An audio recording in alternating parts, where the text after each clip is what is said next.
Spice jet ಇರ್ಬೋದು, IndiGo ಇರ್ಬೋದು, air Asia ಇರ್ಬೋದು, ಏರ್ ಇಂಡಿಯಾ ಇರ್ಬೋದು, ಇಂಡಿಯನ್ ಏರ್ಲೈನ್ಸ್ ಇರ್ಬೋದು, ಯಾಕೆ ಇಲ್ಲಿನ ವಿಮಾನಯಾನ ಸಂಸ್ಥೆಗಳು ಇಲ್ಲಿನ ಸ್ಥಳೀಯ ಭಾಷೆಗಳಿಗೆ ಯಾಕೆ ಕೊಡಲ್ಲ ಆ ಸೇವೆಯನ್ನ?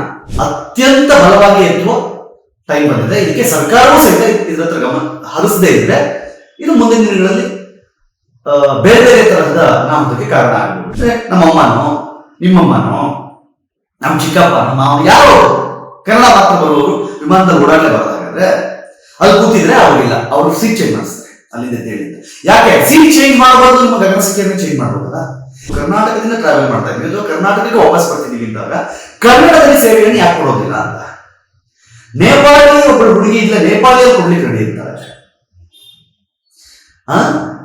ಮಣಿಪುರಿ ಭಾಷೆ ಕೊಡೋದು ಕೇಳಿದ್ವಿ, ವಿ ಕ್ಯಾನ್ ಸರ್ವ್ ಇನ್ ಭೋಜ್ಪುರಿ ಅಂತ ಹೇಳೋದನ್ನು ನಾನು ಕೇಳಿದ್ವಿ, ಬಿಹಾರಿಯಲ್ಲಿ ಕೊಡ್ತೀವಿ ಅಂತ ಹೇಳೋದು ಕೇಳಿದ್ವಿ. ಆದ್ರೆ ಕನ್ನಡದಲ್ಲಿ ಸರ್ವಿಸ್ ಕೊಡ್ಲಿಕ್ಕೆ ಯಾಕೆ ಕಷ್ಟ?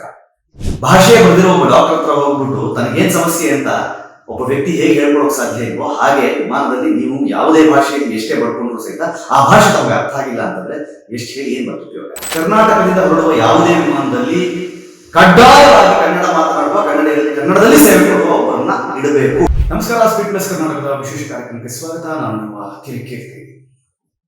ಇತ್ತೀಚೆಗೆ ಅಹಮದಾಬಾದ್ನಲ್ಲಿ ವಿಮಾನ ದುರಂತ ಏನ್ ನಡೀತು, ಅದಾದ್ಮೇಲೆ ಸಾಕಷ್ಟು ವಿಮಾನಯಾನಕ್ಕೆ ಸಂಬಂಧಪಟ್ಟ ಹಾಗೆ ಕನ್ಸರ್ನ್ಗಳ ಚರ್ಚೆ ನಡೀತಾ ಇದೆ. ಅಂದ್ರೆ ಅಪಘಾತ ಆಗದೆ ಇರೋ ತರ ನೋಡ್ಕೊಳ್ಳೋದು ಹೇಗೆ, ಅಪಘಾತ ಆದಾಗ ಏನ್ ಮಾಡಬೇಕು, ಆಗೋಕೆ ಮುಂಚೆ ಹೇಗೆ ಸೇಫ್ಟಿ ಪ್ರಿಕಾಷನ್ಸ್ ತಗೋಬೇಕು, ಇದಕ್ಕೆ ಸಂಬಂಧಪಟ್ಟ ಹಾಗೆ ಸಾಕಷ್ಟು ಚರ್ಚೆಗಳು ನಡೀತಾ ಇದೆ. ಆ ವಿಚಾರವಾಗಿ ಈ ಹಿಂದೆ ಸಾಕಷ್ಟು ಸಲ ನಾನು ಫ್ಲೈಟ್ ಜರ್ನಿ ಮಾಡಿದಾಗ ಅಲ್ಲಿನ ಏರ್ ಹೋಸ್ಟೆಸ್ ಜೊತೆಗೆ, ಕ್ಯಾಪ್ಟನ್ ಜೊತೆಗೆ ಚರ್ಚೆ ಮಾಡಿ ವಾದ ಮಾಡಿದ್ದು ಇದೆ. ನನ್ನ ಫ್ರೆಂಡ್ಸ್ ಸಾಕಷ್ಟು ಜನನು ಈ ವಿಚಾರವನ್ನ ಎತ್ತಿದ್ದಿದೆ. ಈಗ ಮತ್ತೆ ಆ ವಿಚಾರವನ್ನ ಅತ್ಯಂತ ಬಲವಾಗಿ ಎತ್ತುವ ಟೈಮ್ ಬಂದಿದೆ. ಇದಕ್ಕೆ ಸರ್ಕಾರವೂ ಸಹಿತ ಇದ್ರ ಹತ್ರ ಗಮನ ಹರಿಸದೇ ಇದ್ರೆ ಇದು ಮುಂದಿನ ದಿನಗಳಲ್ಲಿ ಬೇರೆ ಬೇರೆ ತರಹದ ಅನಾಹುತಕ್ಕೆ ಕಾರಣ ಆಗ್ಬೋದು. ಏನು ಕನ್ಸರ್ನ್ ಏನು ಅಂತಂದ್ರೆ, ಒಂದು ವಿಮಾನದಲ್ಲಿ ಸುರಕ್ಷತೆ ಬಹಳ ಮುಖ್ಯ. ವಿಮಾನ ಹತ್ತಿದ ಕೂಡಲೇ ನಿಮಗೆ ಗಗನ ಸಖಿಯರು ಯಾವ್ಯಾವ ಸಮಯದಲ್ಲಿ ಏನೇನ್ ಮಾಡಬೇಕು ಅನ್ನೋದನ್ನ ಸೀಟ್ ಬೆಲ್ಟ್ ಹಾಕೊಳ್ಳೋದ್ರಿಂದ ಹಿಡಿದು, ಆಕ್ಸಿಜನ್ ಮಾಸ್ಕ್ ಹಾಕೊಳ್ಳೋದ್ರಿಂದ ಹಿಡಿದು, ಅಥವಾ ವಿಮಾನ ಕ್ರಾಶ್ ಆದ್ರೆ, ಮೇಡೆ ಆದ್ರೆ ಏನ್ ಮಾಡಬೇಕು ಅನ್ನೋ ಪ್ರತಿಯೊಂದನ್ನು ಸಹಿತ ಡೀಟೇಲ್ ಆಗಿ ಎಕ್ಸ್ಪ್ಲೈನ್ ಮಾಡ್ತಾರೆ. ಆದರೆ ನಿಮ್ಗೆ ನೆನಪಿರಲಿ, ಈ ದೇಶ, ನಮ್ಮ ದೇಶ ಸಾಕಷ್ಟು ಬೇರೆ ಬೇರೆ ಭಾಷೆಗಳನ್ನು ಹೊಂದಿರುವ ರಾಷ್ಟ್ರ. ಇಲ್ಲಿ ಎಲ್ಲರಿಗೂ ಎಲ್ಲ ಭಾಷೆ ಬರಬೇಕು ಅಂತಿಲ್ಲ. ಕರ್ನಾಟಕದಲ್ಲಿ ಹುಟ್ಟಿ ಕರ್ನಾಟಕದಲ್ಲಿ ಬೆಳೆದು ಇದರಿಗೆ ಸಹಜವಾಗಿ ಕನ್ನಡ ಒಂದೇ ಬರುತ್ತೆ, ಮಾತೃಭಾಷೆ, ಜೊತೆಗೆ ಇಂಗ್ಲಿಷ್ ಕಲ್ತಿರ್ತಾರೆ ಸಾಕಷ್ಟು ಬೇಕು ಸ್ವಲ್ಪ ಸ್ವಲ್ಪ ಅಂತ ಅನ್ಕೊಳ್ಳೋಣ. ಅದ್ರ ಆಚೆಗೆ ನಾನು ಹೇಳೋದು, ಯಾವುದೇ ವಿಮಾನಯಾನ ಸಂಸ್ಥೆಗಳು ಒಂದು ರಾಜ್ಯದಿಂದ ಇನ್ನೊಂದು ರಾಜ್ಯಕ್ಕೆ ಪ್ರಯಾಣ ಮಾಡುವಾಗ ಆ ರಾಜ್ಯದ ಮೂಲ ಭಾಷೆಯಲ್ಲಿ ಯಾಕೆ ಸೇವೆಯನ್ನು ಕೊಡೋದಿಲ್ಲ ಅಂತ, ಅದೊಂದು ಆಪ್ಷನ್ ಯಾಕಾಗುತ್ತೆ ಅಂತ. ಇಲ್ಲಿ ತನಕ ನಾನು ಎಲ್ಲೇ ಅಂದ್ರೆ, ನಾನು ಬೆಂಗಳೂರಿನಿಂದ ಗೋವಾ, ಮಂಗಳೂರು, ಡೆಲ್ಲಿ, ಮುಂಬೈ ಎಲ್ಲೆಲ್ಲಿಗೆಲ್ಲ ಟ್ರಾವೆಲ್ ಮಾಡಿದೀವೋ ಎಲ್ಲ ಸಲ ನಾವು ಕೇಳಿರೋದು, ಕರ್ನಾಟಕದಿಂದ ಟ್ರಾವೆಲ್ ಮಾಡ್ತಾ ಇದ್ದೀವಿ ಅಥವಾ ಕರ್ನಾಟಕಕ್ಕೆ ವಾಪಸ್ ಬರ್ತಿದೀವಿ ಅಂದಾಗ ಕನ್ನಡದಲ್ಲಿ ಸೇವೆಯನ್ನು ಯಾಕೆ ಕೊಡೋದಿಲ್ಲ ಅಂತ. ನೇಪಾಳಿ ಒಬ್ಬಳು ಹುಡುಗಿ ಇಲ್ಲ, ನೇಪಾಳಿಯಲ್ಲಿ ಕೊಡ್ಲಿಕ್ಕೆ ರೆಡಿ ಇರ್ತಾರೆ. ಮಣಿಪುರಿ ಭಾಷೆ ಕೊಡೋದು ಕೇಳಿದ್ವಿ, ವಿ ಕ್ಯಾನ್ ಸರ್ವ್ ಇನ್ ಭೋಜ್ಪುರಿ ಅಂತ ಹೇಳೋದನ್ನು ನಾನು ಕೇಳಿದ್ವಿ, ಬಿಹಾರಿಯಲ್ಲಿ ಕೊಡ್ತೀವಿ ಅಂತ ಹೇಳೋದು ಕೇಳಿದ್ವಿ. ಆದ್ರೆ ಕನ್ನಡದಲ್ಲಿ ಸರ್ವಿಸ್ ಕೊಡ್ಲಿಕ್ಕೆ ಯಾಕೆ ಕಷ್ಟ? ಕನ್ನಡದ ಗಗನ ಸಂಖ್ಯೆಯಲ್ಲಿ ಇಲ್ವಾ ಅಂತಂದ್ರೆ 100% ಇದ್ದಾರೆ.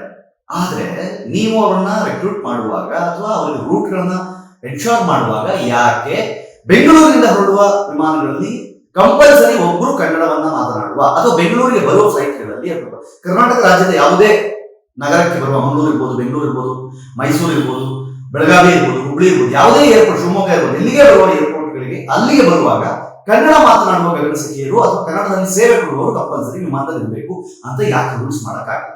ಯಾಕೆ ಅಂತ ಹೇಳ್ತೀನಿ, ಇದನ್ನ ನಾನು ಎಕ್ಸ್ಪೀರಿಯನ್ಸ್ ಮಾಡುವ. ಈ ಸೇಫ್ಟಿ ಡೋರ್ಸ್ ಅಂತ ಇರುತ್ತೆ, ಸೇಫ್ಟಿ ಡೋರ್ಸ್ ಅಂತ ಇರುತ್ತಲ್ಲ, ಅಲ್ಲಿ ಪ್ಲೇಸ್ ಆದಾಗ ಅವ್ರು ಬಂದು ಕೇಳ್ತಾರೆ ನಿಮ್ಗೆ, ಅಂದ್ರೆ ಸೇಫ್ಟಿ ಡೋರ್ಗಳನ್ನ ಹೆಂಗೆ ಯೂಸ್ ಮಾಡಬೇಕು, ಹೆಂಗೆ ಓಪನ್ ಮಾಡಬೇಕು ಎಲ್ಲ ಹೇಳ್ತಾರೆ. ಬಟ್ ಅದೇನ್ ಗೊತ್ತಾ, ಕಂಪಲ್ಸರಿ ಅಲ್ಲಿ ಕೂಡ ಅವನಿಗೆ ಹಿಂದಿ ಬಂದಿರಬೇಕು, ಹಿಂದಿ ಬರ್ಬೇಕು. ಯಾಕಂದ್ರೆ ಅವ್ರು ಹಿಂದಿಲಿ ಇರ್ತಾರೆ, ಇಲ್ಲ ಇಂಗ್ಲಿಷ್ ಅಲ್ಲಿ ಇರ್ತಾರೆ.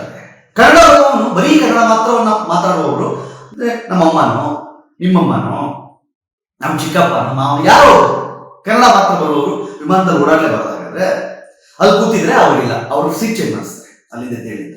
ಯಾಕೆ ಸೀಟ್ ಚೇಂಜ್ ಮಾಡಬಹುದು, ನಿಮ್ಮ ಗಗನ ಸಂಖ್ಯೆಯನ್ನು ಚೇಂಜ್ ಮಾಡಬಹುದಲ್ಲ. ನಾನು ಹೇಳ್ತಾ ಇರೋದು ಎಲ್ಲಾ ಕಡೆ ಕನ್ನಡದಲ್ಲಿ ಕೊಡಿ. ಅಂದ್ರೆ ಈಗ ಚೆನ್ನೈಯಿಂದ ಡೆಲ್ಲಿಗೆ ಹೋಗ್ತಾರೆ, ಅಲ್ಲೂ ಕನ್ನಡ ಇರಬೇಕು. ನಾವು ಕೇಳ್ತಾ ಇಲ್ಲ, ಚೆನ್ನೈಯಿಂದ ಡೆಲ್ಲಿಗೆ ಹೋಗುವಾಗ ತಮಿಳ್ ಕಂಪಲ್ಸರಿ ಇರಬೇಕು ಅಂಡ್ ಹಿಂದಿ ಇರಲಿ. ಮಹಾರಾಷ್ಟ್ರದಿಂದ ಹೋಗುವಾಗ ಮರಾಠಿ ಇರಬೇಕು, ಕೇರಳದಿಂದ ಹೋಗುವಾಗ ಮಲಯಾಳಂ ಇರಬೇಕು, ಗುಜರಾತಿನ ಒಂದು ಫ್ಲೈಟ್ ಬಿಡ್ತಾ ಇದೆ ಅಂತಂದ್ರೆ ಆ ಫ್ಲೈಟ್ ನಲ್ಲಿ ಗುಜರಾತಿ ಮಾತನಾಡುವ ಒಬ್ಬ ಗಗನ ಸಂಖ್ಯೆ ಇರಬೇಕು, ಕನಿಷ್ಠ ಒಂದು ಸರ್ವಿಸ್ ಕೇಳಿ. ಯಾಕೋ ನಾನು ಹೇಳ್ತಾ ಇರೋದು, ಈಗ ಆನ್ ಫ್ಲೈಟ್ ನಲ್ಲಿ ಏನೋ ಒಂದು ಒಬ್ಬರೇ ಟ್ರಾವೆಲ್ ಮಾಡ್ತಿದ್ದಾರೆ, ಅವ್ರಿಗೆ ಬೇರೆ ಭಾಷೆ ಬರಲ್ಲ ಅಂತ ಅನ್ಕೊಳ್ಳಿ, ಕನ್ನಡ ಮಾತ್ರ ಬರುತ್ತೆ ಅಂತಾನೋ, ಅವ್ರದ್ದು ಏನೋ ಸಮಸ್ಯೆ ಹೇಳ್ಕೋಬೇಕು, ಆರೋಗ್ಯ ಸಮಸ್ಯೆ ಆಯ್ತು, ಮತ್ತೊಂದಾಯ್ತು, ಯಾರು ಹೇಳ್ಬೇಕು? ಇನ್ಯಾರಿಗೂ ಪಕ್ಕದವ್ರಿಗೆ ಪ್ಯಾಸೆಂಜರ್ಸ್ ಅವ್ರಿಗೆ ಹೇಳ್ಬೇಕಾ?